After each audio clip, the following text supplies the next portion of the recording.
네, 대변인님, 저 MBN 표선우입니다. 저도 방미 관련해서 좀 여쭙고 네. 싶은데, 이재명 대통령이랑 트럼프 대통령이 첫 정상 통화를 할 때 그 동맹 라운딩 이야기가 나왔었잖아요.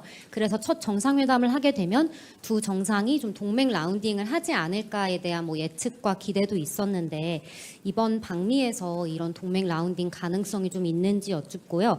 만약 없다면 이게 뭐 조선소 방문이나 좀 바쁜 일정 때문에 없게 된 건지, 물밑에서 조율은 좀 시도를 하셨었는지가 궁금합니다.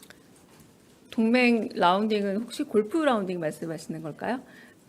이거는 제가 지금 일정을 다 전부 다 말씀을 드리기는 어렵지만 그래도 일정을 공유 받으신 부분들이 있으시잖아요. 이제 아마 거기에 없었을 겁니다. 근데 그럴 만한 시간적 여유가 아마 같이 가시는 기자분들도 꽤 있을 텐데 저희가 이제 3박 6일이라는 일정으로 가지 않습니까? 그래서 일정이 아마 라운딩을 할 정도로 나오기는 좀 어려운 일정이었다라고 말씀을 드리겠습니다. 그러니까 이거는 뭐 사전이 논의가 됐다 안 됐다 이렇게 말씀드리기는 어려운 부분 같고요. 이번에 일정이 워낙에 좀 길고 조금 벅찬 일정입니다. 다들 가시는 분들 긴장하시겠지만 다른 질문 먼저 여기 성승훈 기자 먼저 질문 듣고 하겠습니다. 네, 대변인 매일경제 성순입니다. 좀 다른 질문 드리고 싶은데 아까 뭐 사람을 살리는 금융정책 시리즈 말씀을 주셨는데 뭐 채무 완화라든지 뭐 이런 구체적으로 좀 대통령께서 지시하셨거나 아니면 어제 그 대수보 회의에서 좀 참모분들께서 이런 안이 하면 좋겠다 제안 주신 게 있는지 말씀해 주실 수 있으실까요?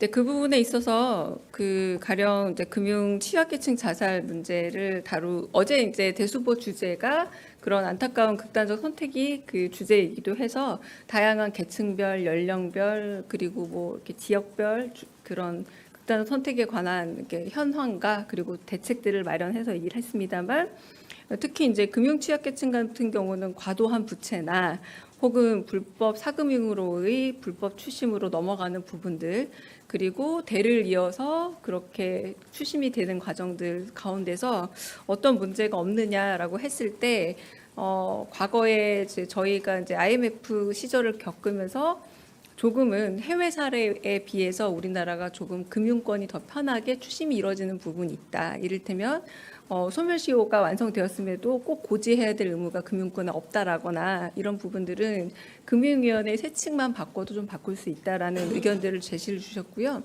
그렇게 세칙을 바꿔서 되는 부분과 혹은 국회에서 법률을 바꿔야 될 부분들이 있다면 이런 부분들도 기왕이면 되게 다른 여타 나라들과 같은 수준으로 돌아가서 금융권이 한편으로 꼭 이렇게 추심을 털어버려서 불법 사금융으로 넘겨서 계속해서 이렇게 추심의 덫에 빠지게 하는 것보다 사람을 살릴 수 있게끔 금융으로 인한 자살자 구제 대책에서 그렇게 얘기가 나왔고요. 또 한편으로는 전세자금 대출을 사기 이 문제에 있어서 저희 보증 비율이 100%였지 않습니까? 원래 전세자금 대출에 있어서 이 보증 비율이 너무 높다가 보니까 오히려 금융권은 더 안전했지만 전세를 들어가신 분들에게 이 100%의 피해가 다 데려왔던 부분이 없지 않느냐. 이럴 때는 좋은 의도로 아무리 설계를 했더라도 작용이 있으면 부작용이 있을 수 있으니까 금융정책을 만들 때에는 이런 부작용에 대한 부분도 꼭 고려해서 만들어야 한다. 이때 당시는 그냥 전세자금을 원활하게 대출해 준다는 목적이었을지 모르지만 결론적으로 너무 많은 전세 사기 피해자가 양산되지 않았느냐. 이런 식으로 해서 이 부분도 검토를 하고 그래서 참모진은 약간의 그 수정 이후에 많이 줄었다라는 이런 보고도 하고 그래서 좀 더 대책을 마련하겠다는 얘기를 하셨고요.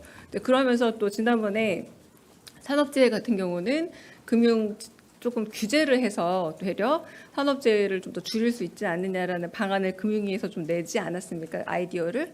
그런 것들을 통해서 사람을 살리는 금융 제도에 대한 것들을 조금 경제수석이라던가 재정보좌관이라던가 정책실장님께서 좀 아이디어를 짜서 이런 부분들을 시리즈로 만들어 보면 좋겠다. 이런 흐름이었습니다. 네.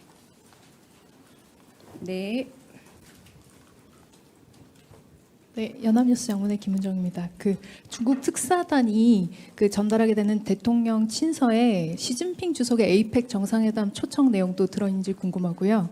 또 애초에 중국 측에서 대통령의 전승절 참석 의사를 빈공식적으로 타진한 걸로 알고 있는데 우원식 국회의장이 참석하게 되는 부분에 대한 언급이 있는지도 궁금합니다.